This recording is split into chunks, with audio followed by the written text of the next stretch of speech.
Et bonjour, je continue la lecture biblique donc dans 1 Corinthiens chapitre 14 versets 1 à 19.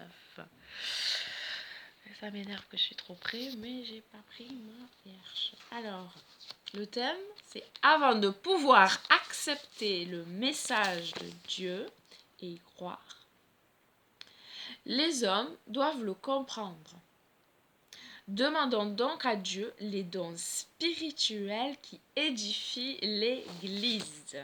Donc 1 à 19. 1 à 19. Aspirez à l'amour, mais continuez à chercher ardemment les choses de l'esprit. Cherchez tout spécialement le don de prophétie. En effet, celui qui parle dans une langue ne parle pas aux hommes, mais à Dieu. Car personne ne le comprend, puisque c'est par la puissance de l'esprit qu'il dit des mystères. Par contre, celui qui prophétise parle aux hommes, il les édifie, les encourage et les réconforte. Celui qui parle dans une langue s'édifie lui-même. Mais celui qui prophétise édifie l'assemblée. J'aimerais que vous parliez tous en langue.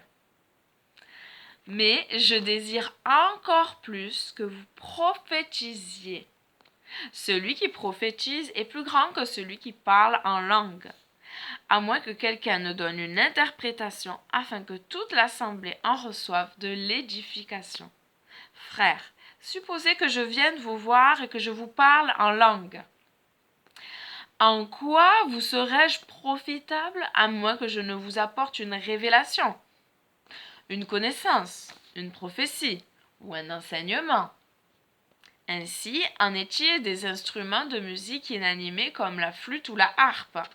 Comment reconnaîtra-t-on la mélodie si leurs notes ne peuvent être différenciées les unes des autres? Et si la trompette émet un son qui n'est pas clair, qui se préparera pour la bataille? Vous, de même, comment vous comprendra-t-on si vous n'utilisez pas votre langue pour dire des choses intelligibles? Vous parlerez en l'air. Il y a incontestablement toutes sortes de sons. Là, il y a marqué, pas de langue, pardon. Je trouve un peu bizarre, mais il y a incontestablement toutes sortes de sons dans le monde et aucun d'entre eux n'est dépourvu de sens. Mais si je ne comprends pas le son qui est émis lorsqu'une personne me parle, je suis un étranger pour lui et il est un étranger pour moi. Vous de même, puisque vous cherchez ardemment les choses de l'esprit, cherchez tout spécialement ce qui contribuera à l'édification de l'assemblée. Par conséquent, celui qui parle dans une langue doit prier pour recevoir la puissance d'interpréter. Car si je prie dans une langue, mon esprit est en prière, mais mon intelligence demeure inactive. Que faire donc?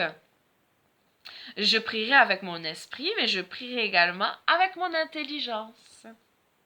Je chanterai avec mon esprit, mais je chanterai aussi avec mon intelligence. Autrement, si tu remercies avec ton esprit, comment celui qui n'est pas vraiment instruit dans ces choses pourra-t-il dire Amen à ta prière de reconnaissance, puisqu'il ne comprend pas ce que tu dis?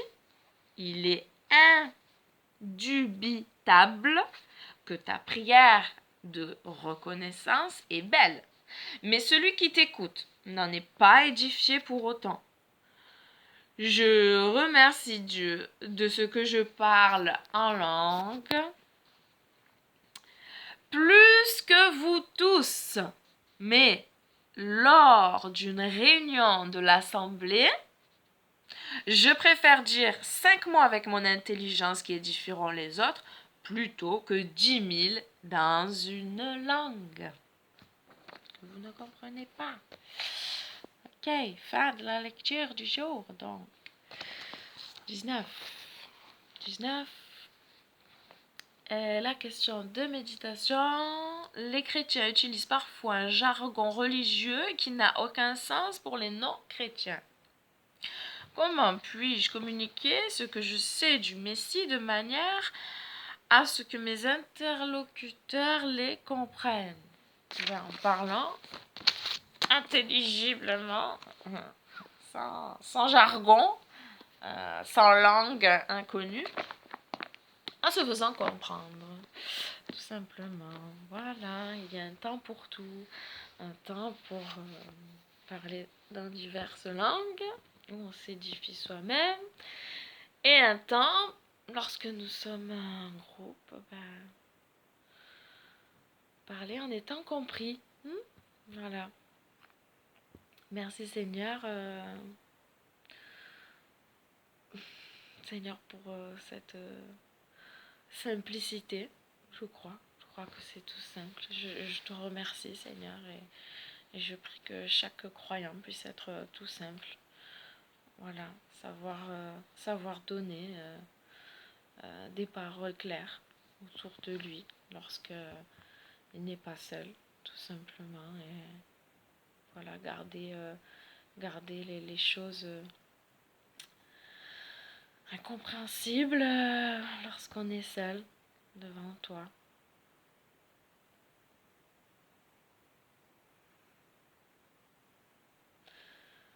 Je crois que c'est quand même important. Il y a un grand débat là-dessus, mais c'est bien écrit noir sur blanc que lorsqu'on prie en langue, on s'édifie soi-même et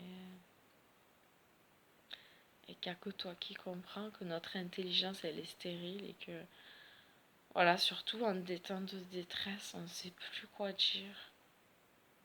Et par des soupirs inexprimables et par d'autres langues, nous pouvons te parler. C'est écrit, c'est vrai. Et je pense que ça doit attrister ton cœur aussi, tous ces débats.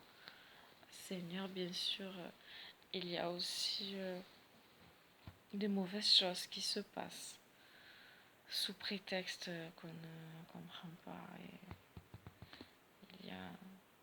il y a aussi les forces démoniaques. Et c'est vrai qu'il y a eu pas mal de témoignages là-dessus. Je prie que chacun puisse avoir du discernement, chacun puisse prier devant toi, à genoux, Seigneur, pour être au clair avec toi, pour être au clair et pour pas se retrouver dans des endroits malsains et avec des personnes qui parleraient en mode malsain aussi, Seigneur. Merci de protéger tous tes enfants et merci de nous aider à utiliser tes dons correctement. Voilà. Il y a des cadeaux que tu nous fais, qu'on ne les néglige pas, Seigneur. Pardonne-moi si je négligeais, Seigneur. Moi, c'est vrai que j'ai jamais eu d'interprétation. Je n'ai jamais eu d'interprétation. Je ne sais pas ce que je dis. En tout cas, Seigneur, je ne veux pas fermer la bouche à ton esprit. Et je ne veux pas être incrédule. Et non plus, je ne voudrais pas en aucun cas être dans une chose malsaine, Seigneur. Je veux faire ta volonté. Je prie pour que chacun de nous puisse avoir ce désir-là de faire ta volonté et d'enlever tout ce qui n'est pas à ta gloire dans nos vies, d'enlever toute mauvaise compréhension, d'enlever toute certitude qui ne serait pas bonne. Merci Seigneur. Tu le fais, je le crois. Tu es bon, tu es fidèle.